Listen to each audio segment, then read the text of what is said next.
அண்ணாமலை குடும்பம் ஷூட்டிங் போயிட்டு நான் வந்து மேக்கப் கூட கலைக்காம லேட் ஆயிடுச்சு கொஞ்சம் நைட் ஷூட்ல. ஸோ அப்படி அப்படியே விட்டா போதும் அப்படின்னு அறக்க பறக்க ஓடி வந்துட்டேன்.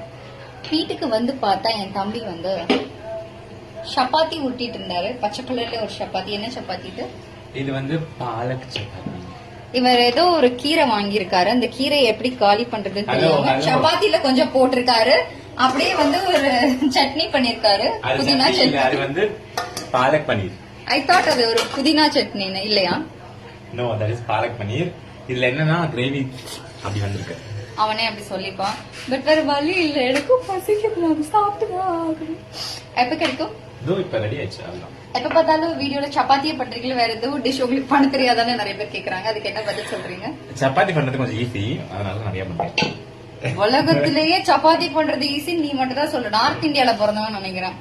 சப்பாத்தி பெண்களே இந்த மாதிரி ஒரு மணமகன் உங்களுக்கு தேவைன்னா பிளீஸ் வந்து கமெண்ட்ஸ்ல சொல்லுங்க. இவர் ஒரு கிரீன் பிளாக் அப்படின்றதுக்கு இந்த கிரீன் கலர் சப்பாத்தியை வந்து ஒரு பெஸ்ட் எக்ஸாம்பிள். தேங்க்யூ. நன்றி, வணக்கம்.